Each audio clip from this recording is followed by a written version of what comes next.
Bienvenue à l'Église 180. Si vous êtes ici pour la première fois, sachez que ça nous fait plaisir de vous accueillir et qu'on espère vraiment que votre expérience parmi nous sera des plus agréables. Aujourd'hui, vous allez entendre un discours simple et actuel au sujet de la Bible. Vous pourrez aussi apprécier une musique positive, contemporaine, imprégnée de foi et d'espoir, le tout dans une ambiance décontractée, tout en savourant un bon café. Les dimanches matins, nous offrons aussi un service à l'enfance afin que vos enfants aient du plaisir, soient en sécurité et que vous ayez l'esprit tranquille tout au long de l'événement. Pour ne rien manquer, suivez-nous sur notre page Facebook ou visitez notre site Web.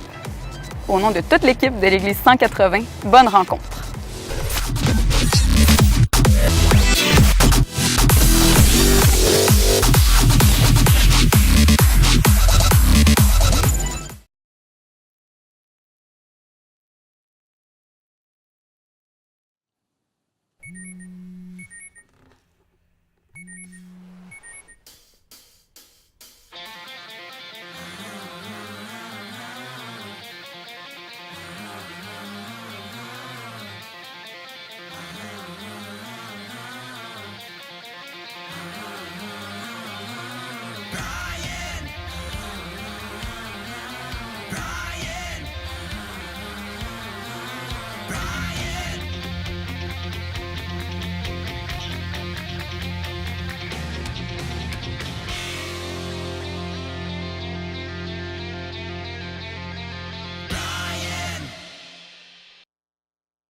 Oui, bienvenue à l'Église 180, je suis content de vous accueillir. Si c'est votre première fois avec nous ce matin, vous êtes les bienvenus. On est content de pouvoir passer ce temps avec vous. Si vous êtes en ligne aussi, on est content de vous accueillir, que vous nous suivez. C'est la dernière fois que vous avez vu ce petit vidéo-là ce matin. Là, c'est le temps de faire comme « Oh, on va s'ennuyer de Brian ». C'est la fin de playlist ce matin. On fait la conclusion de cette série qu'on a eue sur les psaumes au courant de l'été. Ce livre de la Bible, les psaumes, qui se trouve finalement être un recueil de chants, un recueil de poèmes, un recueil de, peut-être même vont le qualifier de slam dans notre jargon contemporain, où à l'époque, ces textes-là pouvaient même être lus sur un arrière-plan musical. Et on a vu à travers l'été que Dieu se révèle à travers les psaumes, à travers les différents expressions de cœur que l'on trouve à travers ces chants, et des expressions de cœur qui sont tout à fait transparents, honnêtes, et qu'on voit des hommes, on voit des situations de toutes sortes, et des gens qui vont s'exprimer de façon très authentique, très vraie, avec ce ils sont en train d'exprimer, puis qu'ils sont en train finalement aussi d'exprimer à Dieu. Vous avez peut-être commencé à venir nous visiter pendant l'été. Peut-être que vous êtes arrivé justement au cours de cette série. Si vous voulez revoir certains discours de la série, ils sont disponibles dans nos archives, entre autres sur YouTube. Et je vais prendre le temps aussi de présenter tranquillement, là, brièvement plutôt ce qui s'en vient. Dimanche prochain, on ne commence pas une nouvelle série dès dimanche qui vient. On va avoir plutôt un dimanche de rentrée où on va parler de ce qui s'en vient, avec aussi la zone enfant, les différentes modifications, les différentes choses qui vont s'opérer. Donc, dimanche prochain, vous êtes bienvenus à venir pour un dimanche, on va appeler hors série, et le dimanche après, on va avoir une nouvelle série qu'on va vous présenter justement juste les quelques grandes lignes dimanche prochain. Donc, vous êtes bienvenus à partir de dimanche prochain à voir aussi la programmation, aux annonces tantôt. Je vais vous expliquer quelques activités qui s'en viennent. Notre désir en tant qu'Église, et de notre expression. Si vous êtes arrivé pendant l'été, si vous êtes nouveau ce matin, vous vous posez peut-être la question, bon, mais c'est qui cette Église qui justement a parlé des psaumes à travers l'été, qui parle de Dieu, qui parle de Jésus? On est une Église où on veut simplement exprimer notre amour de Jésus, notre amour de Dieu. Et on veut le faire dans un lieu où ce que n'importe qui peut venir. C'est pour ça qu'on est dans un endroit comme ici, comme au cégep, où vous pouvez venir sans peut-être avoir de barrières reliées à un bâtiment, mais que vous puissiez être en contact avec l'Église, puis que vous puissiez, si vous avez des questions, si vous avez cette démarche à l'égard de Dieu, ce désir de découvrir Dieu, mais que ça soit facile et accessible aussi pour vous. L'Église, on croit qu'elle doit suivre son époque, son temps, parce que quelque part, on vit tous aujourd'hui. Et la foi chrétienne, le fait de suivre Jésus est quelque chose qui se vit encore aujourd'hui. Même si on lit des psaumes qui datent de plusieurs centaines d'années, bien, ces psaumes se vivent encore par du vrai monde qui vit aujourd'hui et des vraies circonstances de vie. Et c'est la raison pour laquelle on croit que l'Église va se transformer, va évoluer. Mais le message comme tel, quand on fait référence, par exemple, à la Bible, mais le message ne change pas. Et bien qu'on ait une Église où justement on veut évoluer, on veut suivre l'expression de notre foi dans notre monde contemporain aujourd'hui, bien, le message ne change pas. Le message qu'on appelle le message de l'Évangile, le message de la croix, et qu'on peut voir même avant Jésus-Christ, peut-être pas tant aussi clairement le message de la croix, mais la bonne nouvelle, bien, on ne le transforme pas. Et c'est encore un message qui, aujourd'hui, peut vous choquer, peut vous déranger. Et c'est ce qui fait que ce message-là transforme nos vies aujourd'hui. Et que peut-être qu'on est choqué par le fait de dire, OK, de croire que Jésus, étant Dieu, est venu sur terre à cause de son amour, mais qui a vu finalement qu'on était pécheurs, qu'on faisait le mal, qu'on est orgueilleux, qu'on est rebelle, et que là, je dois abandonner ma vie indépendante de Dieu pour me tourner vers lui puis dire, OK, maintenant, Jésus, je veux te suivre. C'est un message que même la Bible appelle la folie de la prédication. La folie de la croix. Et qu'encore aujourd'hui, ce message-là, on ne le transforme pas, même s'il dérange. Parce que c'est ce message-là qui, comme je disais, va transformer nos vies encore aujourd'hui et qui fait qu'on peut entrer dans une relation authentique. Une relation où on est réconcilié avec Dieu et qu'on peut vivre cette relation familiale à laquelle on a été introduit dans cette famille-là à partir du moment qu'on a placé notre confiance en Dieu. L'Église, comme Jésus vivait quand il est venu nous visiter, servait les gens, servait son prochain, guérissait les malades, prenait le temps d'enseigner, prenait le temps de servir, bien, Jésus le fait encore aujourd'hui. Et l'Église, c'est le corps de Christ. On dit, peut-être que vous avez grandi dans une autre famille d'Église, dans un autre milieu d'Église qui va parler comme, justement, tantôt on va voir la table du Seigneur, puis on va dire, par exemple, à l'Église catholique, on va prendre le corps de Christ quand on prend le style, etc. Mais le corps de Christ est réellement l'Église. Des gens qui sont vivants et qui servent. Et c'est pour ça que quand vous invitez quelqu'un à l'Église ou quand vous êtes invité à l'Église, c'est plus que d'assister à une rencontre ou à un événement, mais c'est d'être en contact avec Jésus. Est-ce que vous me suivez? C'est d'être en contact avec Jésus. Parce que c'est là que, par l'Esprit de Dieu, bien, Jésus-Christ va se mobiliser, va interagir entre nous, et puis que si vous êtes décidé de venir voir qu'est-ce qui se passe, un dimanche matin ou dans un groupe Connexion dans la semaine ou pendant qu'on est en train de servir la communauté, vous êtes en train de voir Jésus, son corps qui se mobilise et qui est en train d'aimer finalement son prochain, d'aimer sa communauté. Et l'Église, bien, s'équipe, se forme dans le but de ressembler à Jésus. C'est ce qu'on appelle la formation de disciples. Le disciple, c'est quelque chose qui peut-être pas très populaire à notre époque, peut-être que c'est quelque chose qui peut à la limite sonner un peu sectaire, mais le fait d'être un disciple de Jésus-Christ, c'est de dire, bien, je le suis. Et que tranquillement, au fur et à mesure que je le suis, parce que j'ai placé ma foi en lui, j'ai décidé de le suivre parce que j'ai besoin de son sacrifice, la vie qu'il a donnée, pour finalement me pardonner mes péchés. Mais quand je le suis, bien, je suis en train de vouloir lui ressembler. Et en Église, on est en train de s'investir les uns envers les autres pour lui ressembler. Et de se rassembler pour devenir meilleur et pas devenir pire. Et c'est ça le but de l'Église. Et on va voir tantôt à travers le psaume 1. Ce matin, on fait la conclusion de playlist avec le premier psaume. On a envie de faire les choses à l'envers, mais je trouve que ça fait une belle conclusion, ce qu'on va voir. Mais même dans le psaume 1, vous allez voir qu'on voit Jésus.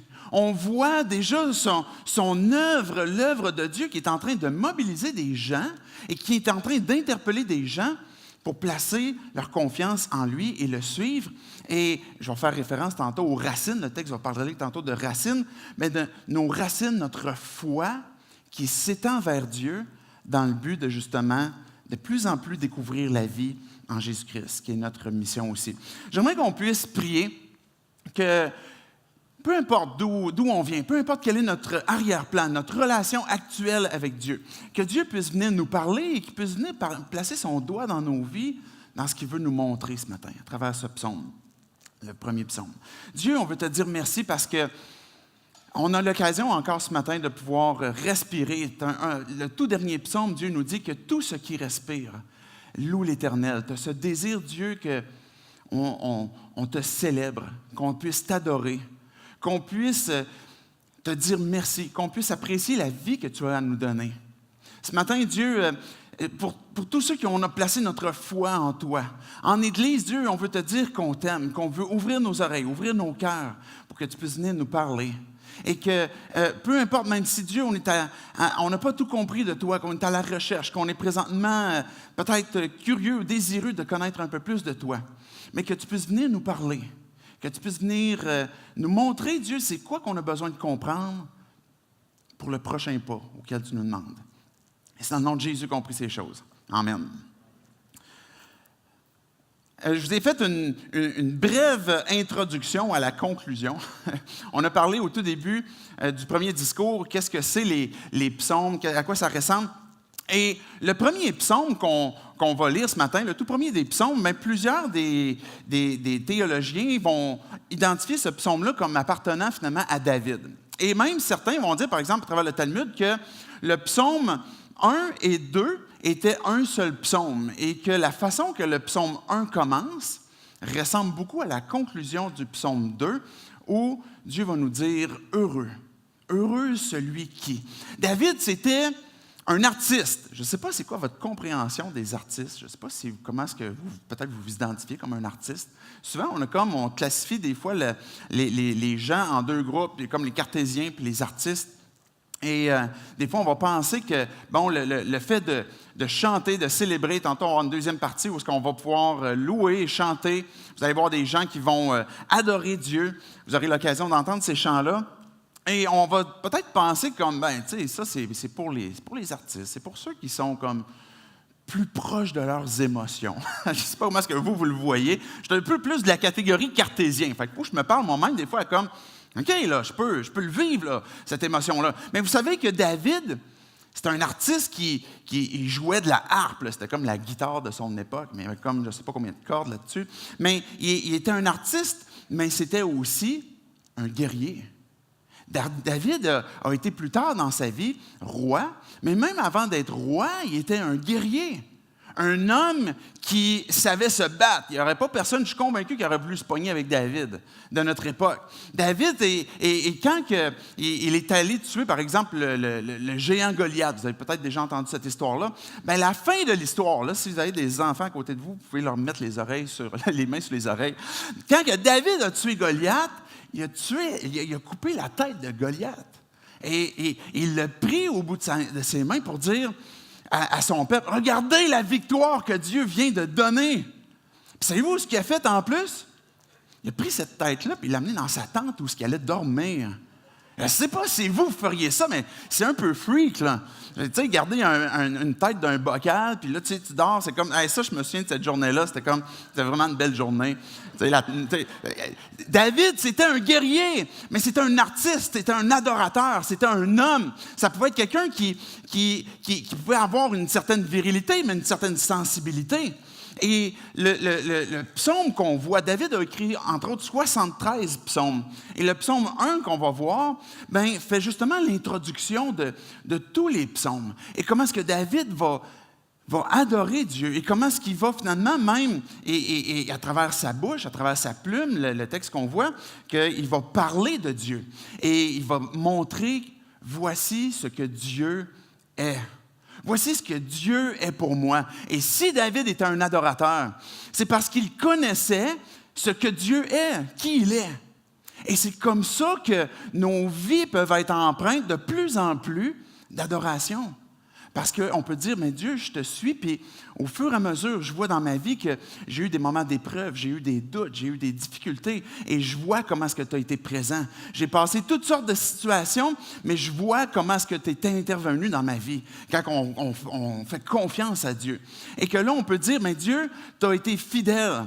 Dieu, tu as été souverain. Dieu, tu as été, t'es le Dieu de mon espoir, t'es ma source. Et là, on est en train de déclarer, Dieu, tu es. Et quand on comprend ce que Dieu est, bien, on comprend comment est-ce qu'il agit dans nos vies et comment est-ce que nos vies peuvent elles-mêmes devenir un psaume, elles-mêmes devenir un témoignage, une œuvre de « voici ce que Dieu fait, voici ce que Dieu a fait dans ma vie ». Et nos vies deviennent des vies d'adoration, d'adorateurs, pas juste par la bouche, mais par une vie que finalement on est en train de dire Dieu est. Et c'est la raison pour laquelle je fais confiance. On va lire d'une traite le psaume 1, puis après ça, je vais revenir sur certaines leçons qu'on peut tirer du psaume 1. Heureux l'homme qui ne marche pas selon le conseil des méchants, qui ne s'arrête pas sur la voie des pécheurs et ne s'assit pas en compagnie des moqueurs, mais qui trouve son plaisir dans la loi de l'Éternel et la médite jour et nuit. Il ressemble à un arbre planté près d'un cours d'eau. Il donne son fruit en sa saison et son feuillage ne se flétrit pas.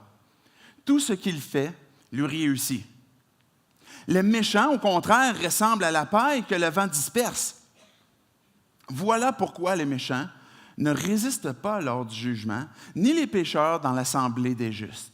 Et le dernier verset, « En effet, l'Éternel connaît la voie des justes, mais la voie des méchants mène à la ruine. » Vous avez peut-être différents mots sur lesquels vous avez accroché, peut-être différents mots où ce que vous dites, je ne suis pas trop sûr de comprendre qu'est-ce qu'il veut dire par là, mais la première leçon qu'on peut découvrir de Dieu, c'est que le bonheur fait partie de son plan. Et là, c'est le temps où vous dites « Yes! » Le bonheur fait partie de son plan. OK, bon. C'est bon. Merci, je suis slim. Il y en avait 2, 3. Mais ça fait partie de son plan. Et vous savez, ce qui arrive dans notre monde contemporain, souvent, il peut y avoir comme 2 pensées.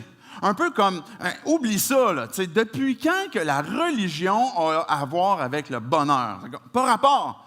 On connaît l'histoire du Québec, on sait comment est-ce qu'on a été abusé par l'Église de différentes façons. Il n'y a pas de bonheur là. Et c'est peut-être ta pensée, c'est peut-être la façon que tu vois les choses. Tu te dis, ben non, heureux l'homme qui, ça se peut pas. Ça se peut pas que vraiment il y a un bonheur qui est là, puis que ça fasse partie du plan de Dieu.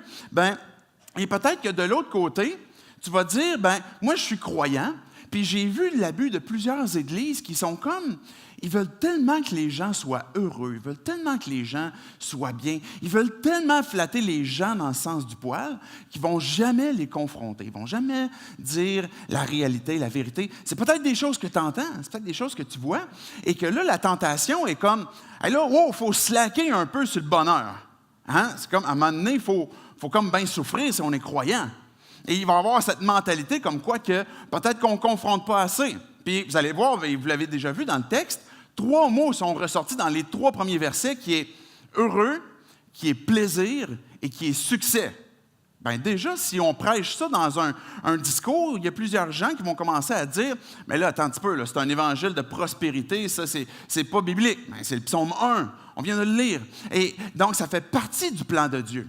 À l'inverse, c'est vrai qu'on peut tomber dans un autre déséquilibre, un peu comme je caricaturais tantôt pour dire qu'on peut juste comme dire les belles choses, puis jamais confronter, comme je parlais au tout début, par le message de la croix. Parce que pour vivre ce bonheur-là, si ce bonheur-là fait partie du plan de Dieu, et il en fait partie, bien, il a un accès dans lequel on peut entrer, qui est dans une relation avec Dieu. Parce que Dieu est la source. Parce que Dieu est la source de notre bonheur. Dieu est celui qui peut nous donner ce bonheur-là, le plaisir que je parlais tantôt, et le succès même aussi. Tantôt, on va prendre ce qu'on appelle la table du Seigneur, la communion. Et quand vous allez le prendre, vous allez venir en avant, vous allez commencer à prendre un petit craquelin, une petite coupe de jus, ça représente, c'est une image de la vie que Jésus a donnée. son corps qui a été brisé par le pain. Le dernier repas que Jésus a pris, il a pris le pain, puis il l'a brisé, puis il a dit, ceci est mon corps qui est brisé, qui est donné pour vous. Et après ça, il a pris la coupe, puis il a dit, ceci est mon sang, qui symbolise le pardon des péchés, qui symbolise la vie qui a été donnée pour pardonner un coupable, lui n'ayant pas été coupable de péché. Et quand on va prendre ces éléments-là, bien, Dieu il dit, faites ceci en mémoire de Jésus. Et quand on se rappelle, mais c'est quelque part, c'est qu'on a déjà vécu ça. Qu'on a décidé de placer notre foi en Dieu et que j'ai décidé OK, je crois que Jésus, quand il a donné sa vie, il m'a donné sa vie en sacrifice, son sang, comme le pardon des péchés, et maintenant, je veux que ma vie lui ressemble. Et là, je veux en venir, c'est que ça va être une occasion pour vous de déclarer des vérités qui concernent Dieu. Dans vos cœurs, dans vos pensées, même pendant qu'on chante, vous pouvez le dire, pendant que, même si peu importe que les gens chantent à côté de vous, de dire, bien Dieu, tu es fidèle. Tu as été fidèle avec moi. Et dans cette conclusion-là, justement, avec la table du Seigneur, avec la communion, mais je veux que tantôt, ça soit déjà une mise en pratique pour dire, Dieu, ton plan, c'est pour l'humanité, c'est qu'il puisse être heureux. Et Dieu, je te loue pour ça. Parce que si tu es heureux, ben tu vas exprimer la joie. Et tu fais de moi quelqu'un qui est joyeux aussi. Et Dieu, je veux te dire que tu es amour. Dieu, tu es souverain. Et il y a des déclarations comme ça que tu pourras dire pour adorer Dieu. Et aussi demander à Dieu, ben Dieu, viens transformer ma vie parce que je veux m'engager à te suivre. On va voir la suite des leçons. Mais cette leçon-là que déjà on voit, ben le plan de Dieu, le bonheur en fait partie. Mais peut-être que tu as cette question, puis que tu sois croyant, non-croyant, et c'est une question qui revient continuellement dans les psaumes. Pourquoi le mal? Pourquoi la souffrance?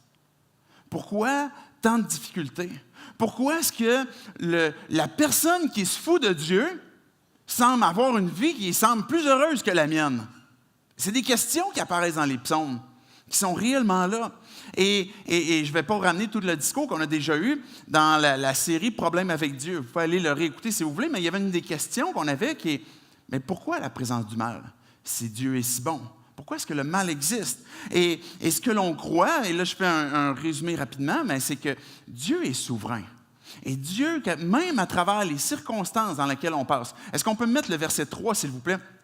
Qu'on puisse, je vais juste vous montrer quelque chose. Ça va parler de celui qui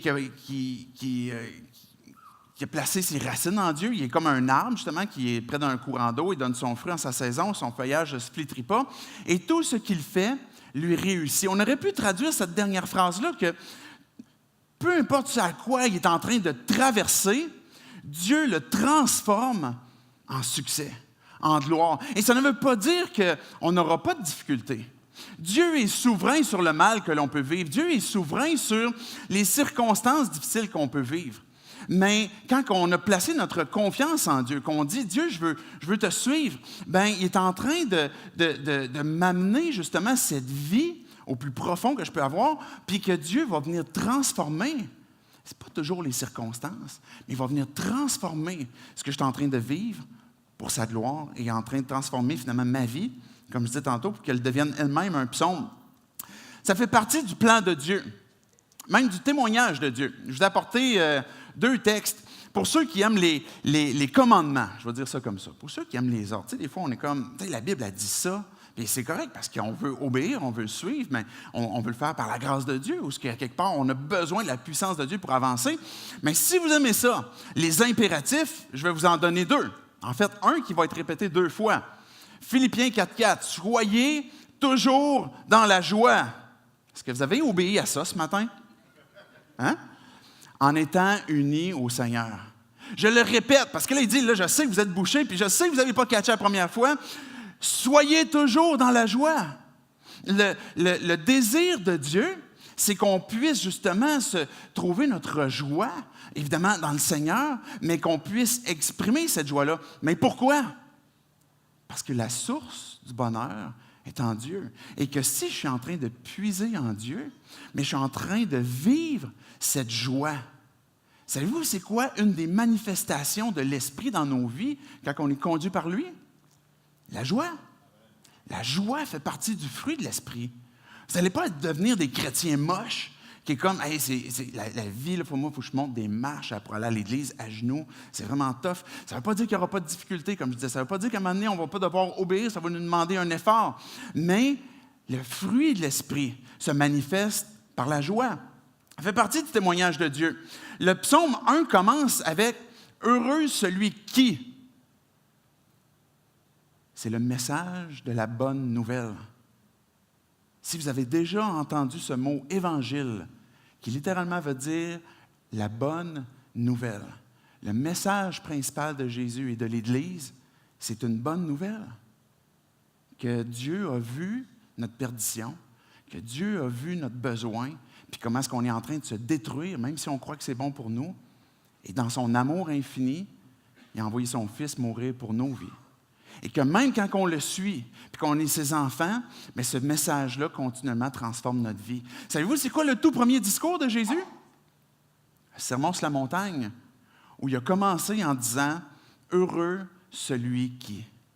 Heureux ceux qui. Le tout premier psaume commence avec « Heureux celui qui ». Voici le plan de Dieu dans lequel il veut nous introduire. Et je vous sors un gros mot, « ashréri ». Ashréi, je le dis moi-même, pas tout à fait droit, qui veut dire finalement, c'est le mot original en hébreu pour « heureux », mais qui veut dire, certaines traductions l'ont amené comme « béni ». Je suis béni de Dieu. Quand je suis béni de Dieu, il y a cette joie qui sort de ma vie. Mais on aurait pu même le traduire par « enrichi ». Je suis enrichi. Donc, il y a un élément de, quand je suis heureux, il y a cet élément de bénédiction, d'être enrichi. Puis il y a même un élément supplémentaire dans lequel on peut traduire, que je vais vous donner dans un instant. Avant, je veux qu'on puisse relire le verset 1 pour qu'on puisse ouvrir la deuxième leçon. La première leçon, c'est de se souvenir que le bonheur fait partie du plan de Dieu. Et que oui, c'est vrai qu'il y a encore de la souffrance sur terre. Oui, c'est vrai que notre liberté que Dieu nous a laissée pour qu'on puisse l'adorer librement, le suivre librement, et lui étant même souverain sur nos vies, même les éléments négatifs qu'on peut vivre, bien, les conséquences de nos choix, bien évidemment, nous détruisent. Ils détruisent notre monde, puis détruisent nos proches. C'est la raison du pourquoi la souffrance sur la terre. Mais le plan de Dieu, bien, le bonheur en fait partie. Mais la deuxième leçon qu'on tire, c'est que c'est un appel radical à avancer. Je finis de lire le verset 1 qui dit « Heureux l'homme qui ne marche pas selon le conseil des méchants, qui ne s'arrête pas sur la voie des pécheurs et ne s'assied pas en compagnie des moqueurs. » Je ne sais pas si vous avez remarqué une progression dans les verbes qui sont associés à l'homme qui est heureux, la personne qui est heureuse.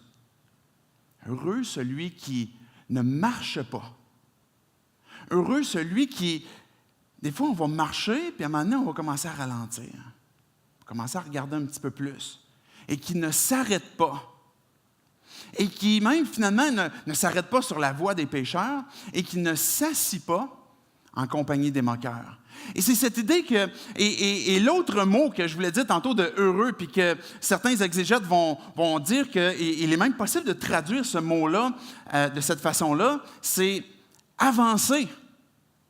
C'est une idée de quand j'avance, quand que ça roule, bien ça va bien. Vous me suivez? J'ai eu le privilège, on va le dire comme ça, d'avoir eu plusieurs autos qui n'avancent pas toujours bien. Et là, ça a parfait, évidemment, ça m'a beaucoup sanctifié. Ça a extirpé beaucoup de choses mauvaises aussi de mon être. Mais, vous savez, la chose la plus plate, c'est quand que l'auto décide de ne plus avancer sur la route. Hein? Tu es sur la route, tu es supposé d'aller quelque part, je ne sais pas si ça vous est déjà arrivé, et puis là, ça arrête là. Mon tout premier véhicule que je me suis acheté, c'était un scooter, que certains appellent affectueusement une zézette. Bien, mon scooter, à un moment donné, je vais faire une demi-confession en même temps, là, je passais sur l'autoroute, c'était juste un petit bout. Puis là, pendant que j'étais là, mon scooter, il a stallé. Il a comme arrêté, là. je n'étais pas heureux. Ça avançait plus. Et finalement, j'ai marché à pied. Heureusement, je pouvais comme pousser mon scooter, tout ça. Et je gardais mon casque pour que personne ne me reconnaisse. Et c'était juste une panne d'essence, finalement. Mais je ne savais pas qu'il fallait tanker. C'était comme la première fois que je n'avais jamais tanké encore dedans. Je pensais que ça marchait tout le temps. Mais quand j'avance, quand je décide de suivre Jésus, bien, ça crée justement ce fruit en moi de joie. Quand ça avance, quand ça marche, quand ça va bien, et que je suis en train d'avancer sur ces rails, sur cette route que Dieu veut placer devant moi, sur ce plan pour ma vie. À partir du moment que je dis, Dieu, je veux vivre ce plan-là pour ma vie, bien, je suis en train c'est en train d'avancer. Je suis en train de vivre cette bénédiction-là, cet enrichissement-là. Je suis en train d'être heureux. Mais on a besoin de discerner. Et c'est ça la leçon que Dieu est en train de nous dire, c'est il faut que tu regardes. T'es-tu en train de slacker? T'es-tu en train de ralentir? Heureux, on l'a pu regarder, on remettait le verset 1, on va dire, bien, celui qui avance, bien, qui ne marche pas selon le conseil des méchants. Je vais vous expliquer dans un instant cette idée de méchant. Mais qui ne s'arrête pas, parce qu'il va continuer d'avancer, il ne s'arrête pas sur la voie des pécheurs, et il ne s'assit pas en compagnie des moqueurs, cette idée de s'asseoir où on est en train vraiment de prendre part. Puis de la moquerie qui est ce symbole, cette image, la façon dont je le comprends, comme un manque d'amour, qui est l'inverse la plus grande attente que Dieu a pour nos vies, que d'aimer notre prochain et de ne pas s'asseoir dans le but de détruire, puis de manquer d'amour. Et ce que Dieu nous appelle, c'est de discerner. Quand la Bible va parler de méchants, Dieu ne fait pas de clivage. Hein, il n'y a pas de nous autres puis eux autres. Mais vous savez qu'on part tous en même place, là. Parce que ce que la Bible a dit, c'est il n'y a personne qui cherche Dieu. De base, là, le modèle de base, là, puis même avec toutes les options, il n'y a personne qui cherche Dieu. Il n'y a personne qui est à la recherche de Dieu, personne qui s'intéresse à Dieu, il n'y a personne qui a l'intelligence suffisamment évoluée pour dire « Moi, j'aime Dieu puis je le recherche ». La Bible nous dit que même ce désir, à un moment donné, ou cette curiosité que tu as à l'égard de Dieu, bien, Dieu est en train de t'appeler, Dieu est en train de t'attirer à lui. Et que là, tu peux répondre à ça. Mais que finalement, tu es appelé par Dieu pour le suivre, pour avancer. Et le méchant, bien, c'est celui auquel chacun d'entre nous, on peut s'identifier. Et s'il n'y a pas de clivage, mais il y a quand même deux options claires qu'on peut choisir. Une vie sans Dieu ou une vie avec Dieu. Et ça, c'est un choix libre que chacun d'entre nous en a.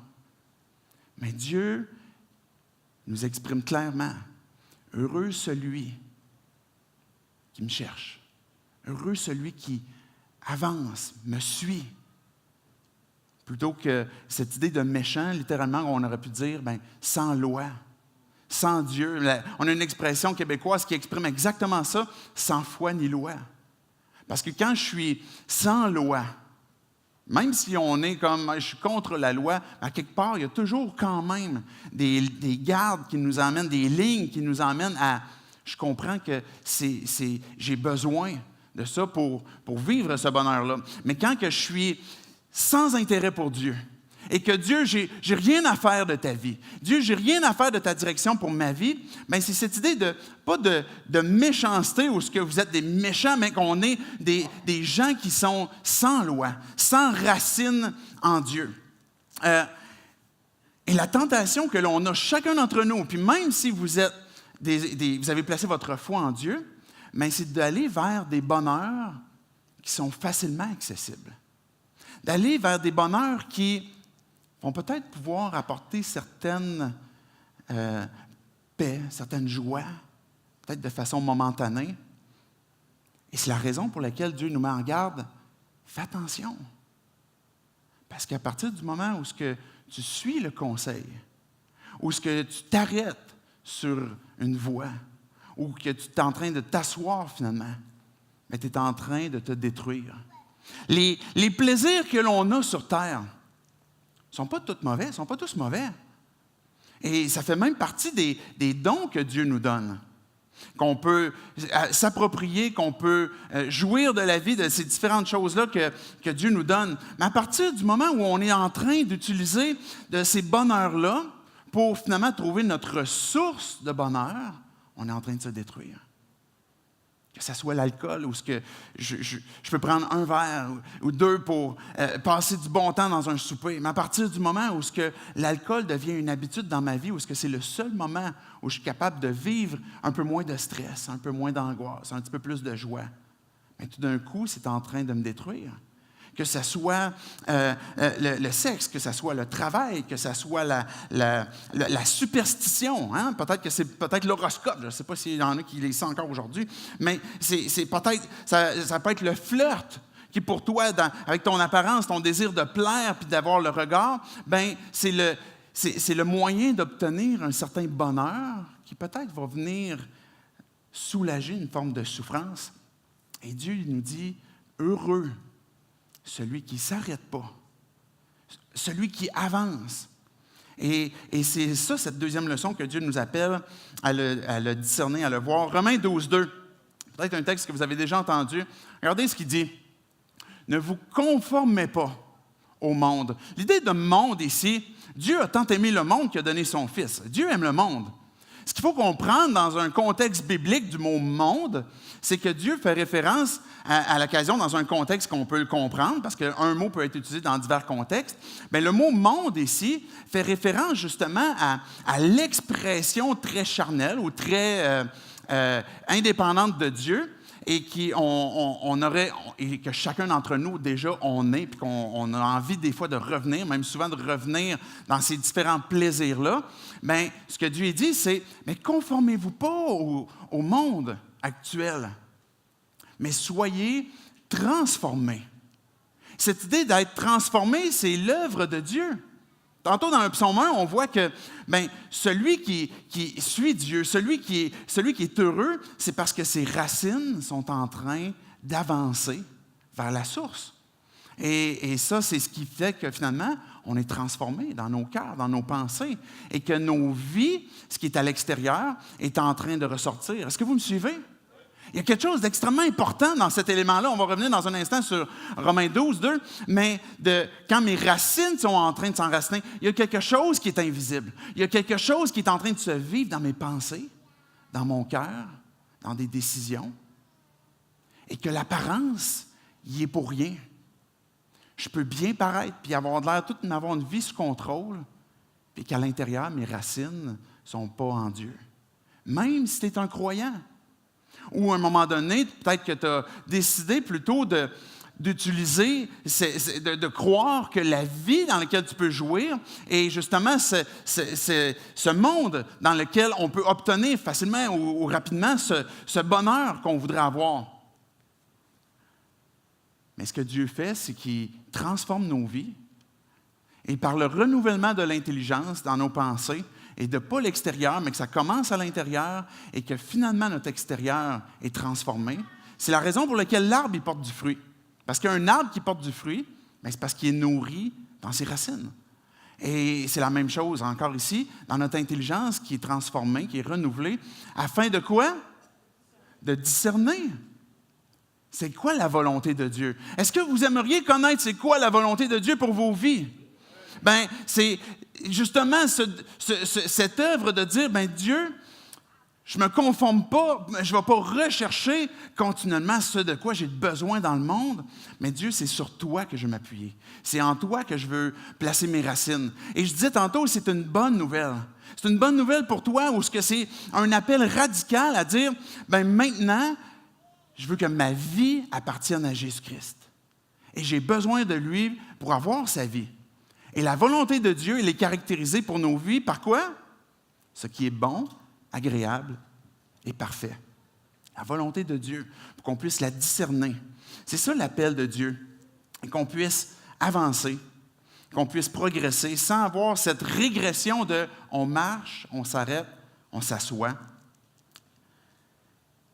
Quelles sont les choses dans nos vies que Dieu nous appelle à abandonner?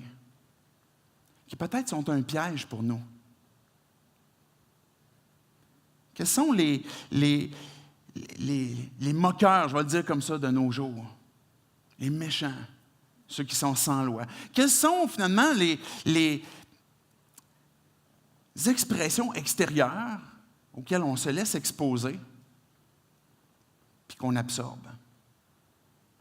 Il y a peut-être des émissions de télévision qui sont à arrêter. Peut-être que c'est des YouTubers que tu suis. Peut-être que c'est des tunes que tu écoutes. Peut-être que c'est certains éléments sur ton fil d'actualité Facebook auxquels tu es exposé. Puis que des fois, tu fais juste ralentir un peu le fil que tu descends. Peut-être que des fois, tu participes même aussi, comme on voyait dans le texte tantôt, de s'asseoir. La Bible nous dit que Lot tourmentait son âme à cause du contexte dans lequel il était. Et il y a un choix, il y a un discernement, il y a un appel que Dieu est en train de nous faire de « Heureux l'homme » avec un grand H, « Heureux la femme » qui ne suit pas, qui ne s'expose pas, qui a pris une décision pour sa vie de dire « Je suis Jésus ». Et cet élément-là dans ma vie est en train de, pas de glorifier Dieu, mais de le déshonorer. Que cet élément-là sur lequel je suis en train de m'exposer est en train de plutôt détruire mon âme que de la nourrir. Et qu'on a besoin de dire, Dieu, voici c'est quoi la vérité. Je veux le confesser. Puis que j'ai besoin de toi. Pendant tantôt la communion, je vais vous inviter à ne pas le faire à voix haute, mais à parler à Dieu. Puis de dire à Dieu, Dieu, je sens ce que tu pointes dans ma vie. Je sais ce que tu veux que j'abandonne. Je sais ce à quoi je suis en train de m'exposer puis qui est en train de détruire mon âme, ma marche, le fait que je veux te glorifier. Et je le confesse. Puis que tu peux le dire à Dieu. Et que tu peux dire à Dieu, qu'est-ce qu'il y a en lui qui va transformer ça dans ta vie? Est-ce que vous me suivez? Que si je manque de fidélité, Dieu, toi, tu es fidèle. Et je te confesse ce manque que j'ai. J'ai besoin de toi dans ma vie. Que tu transformes ça. Et je l'abandonne. Je t'abandonne ça entre tes mains. Peu importe ce que ce serait. Et regardez le verset 2 du psaume 1. Il va dire, au tout début, le premier verset, en fait, il va dire, voici, heureux celui qui, puis là, il va nommer 3 choses au sens négatif à ne pas faire. Mais le verset 2 va dire, mais qui trouve son plaisir dans la loi de l'Éternel et la médite jour et nuit. Trouver plaisir en Dieu. Avoir ces racines où je suis en train de, peu importe ce qui se passe à la surface, là où mon arbre est en train de grandir, peu importe que ce soit une sécheresse, peu importe quelle serait la circonstance, mais Dieu, tu fais pousser ton fruit dans ma vie. Parce que mes racines sont en toi. Je prends plaisir en toi. Je suis en train de tirer de toi la source, ce que j'ai besoin comme plaisir. Dieu, encore là, n'est pas contre le plaisir. Et quand que David va parler de la loi de l'Éternel, on pourrait parler, évidemment, il va avoir un sens premier, on parle de la Torah, il va y avoir les 5 premiers livres de la Bible. Puis pour David, il va dire comme, le fait de lire la Bible, de lire ces textes-là auxquels j'ai accès aujourd'hui, ça m'emmène à te découvrir. Ça m'emmène à voir qui tu es. Et je me couche le soir, puis je pense à toi. Savez-vous, c'est quoi le piège? Et c'est quelque chose que je reçois souvent. Il y a beaucoup de questions qui viennent à moi, savoir, est-ce que la Bible dit ça? Est-ce que j'ai le droit de faire ça ou je n'ai pas le droit de faire ça? Et c'est des questions légitimes. C'est correct que vous posez ces questions-là. J'ai les mêmes. Mais le piège qui nous guette, c'est de penser que la Bible est un livre de loi sec, où j'ai-tu le droit ou j'ai pas le droit? Et d'oublier que ce qu'on appelle la Bible, ça se trouve à être la parole de Dieu, vivante, qui transforme ma vie à moi de façon personnelle. C'est ça que j'ai besoin. Et que je veux connaître la Bible, mais je veux connaître encore plus que ce que les textes disent. Je veux voir Dieu derrière ça. Je veux voir qui il est. Et je veux voir que lui va transformer ma vie. Et qu'il y a peut-être des choses auxquelles tu aurais droit, que la Bible va dire. mais peut-être que le plan que Dieu a pour ta vie est autre. Et c'est ça qu'on veut avoir comme vie d'adorateur, de dire, Dieu, c'est toi que je suis. J'avance. J'avance vers toi. C'est toi que je veux suivre. Et je tire mon plaisir. La loi de l'Éternel est plus que des textes qui nous sont laissés avec des lettres. C'est une personne qu'on peut appeler Jésus. La parole s'est fait chair. Elle est venue parmi nous. Elle a porté notre nature. Et cette parole, c'est Jésus. Et que pour nous qui vivons aujourd'hui, quand on voit ce texte-là de la bonne nouvelle, qu'on voit plusieurs centaines d'années avant même que Jésus vienne, on est capable de dire, Dieu, tu es en train de prévoir Jésus. Que je suis en train de voir comment est-ce que, aujourd'hui, le fait que je te suis, le fait que je cherche à comprendre ta parole, je suis en train de chercher à voir Jésus dans ma vie, à le laisser vivre en moi, à le suivre, et c'est sur lui que je veux méditer. Et Jésus disait aux gens qui scrutaient continuellement les Écritures, vous cherchez les Écritures, vous les scrutez parce que vous pensez avoir la vie en elles. Mais vous oubliez qu'elles rendent témoignage de moi.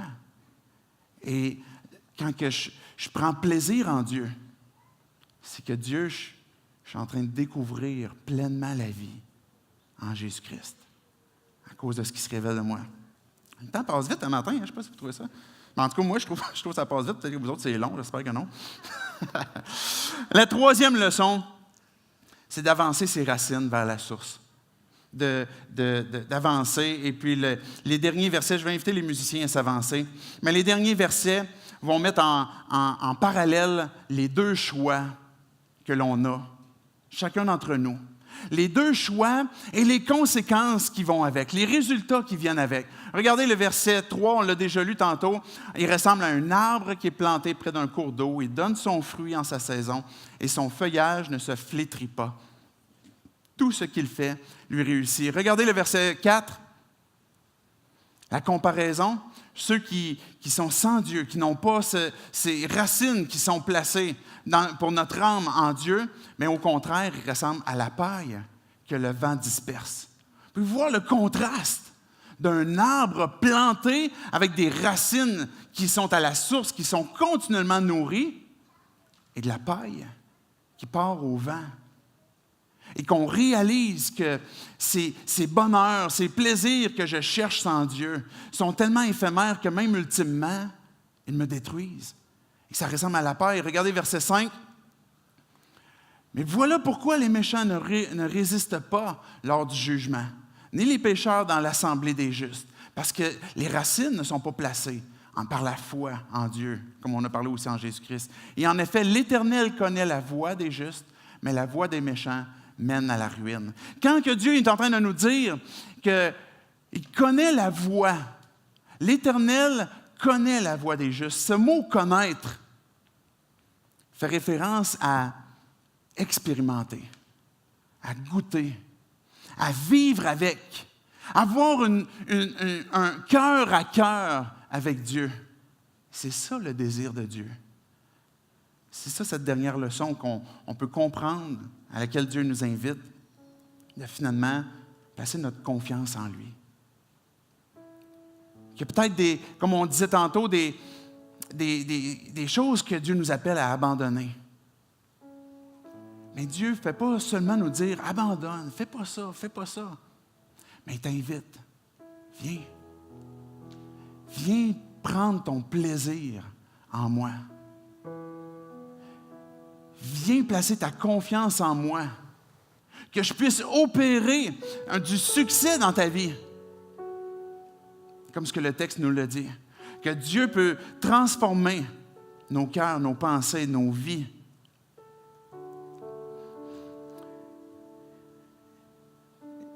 D'avoir cette communion intime avec Dieu. Je veux tout simplement prier. On peut se prendre un instant et préparer nos cœurs avec la communion qu'on va avoir dans un instant. Dieu, je veux te dire merci pour ta parole ce matin. Tu nous as montré, Dieu, à travers les psaumes, que tu n'as pas peur d'entendre l'expression de nos cœurs authentiques, nos détresses, nos craintes, nos doutes, nos joies, nos victoires. Tu nous apprends, Dieu, à travers ce livre qui est dans ta parole, que tu veux vivre quelque chose de vrai et intime avec nos vies. Que nos vies puissent ressembler à un tableau sur lequel tu es en train, Dieu, d'exprimer ta grandeur. Dieu, on veut prendre le temps ce matin de réfléchir justement à ce que tu veux créer dans nos vies. Tu veux que nos vies ressemblent à un psaume par lequel on va pouvoir te célébrer, chanter, te glorifier. Peut-être ce matin, Dieu, on manque de courage. Peut-être, Dieu, même qu'on manque de confiance.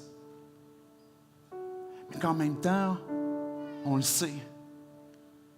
C'est à quoi tu nous appelles. On sait ce que tu veux qu'on abandonne. Et viens au secours de notre faiblesse. Viens au secours de notre incrédulité. Transforme nos cœurs et nos pensées. Que pendant ce temps, Dieu, où est-ce qu'on va se rappeler ton sacrifice, Jésus. Que par ton esprit, tu puisses proclamer les vérités qui te concernent. Pour qu'on puisse les redéclarer. Confesser, se repentir et vivre. Saisir cette joie que tu veux que l'on vive parce que c'est ton plan. C'est dans le nom de Jésus qu'on prie ces choses. Amen.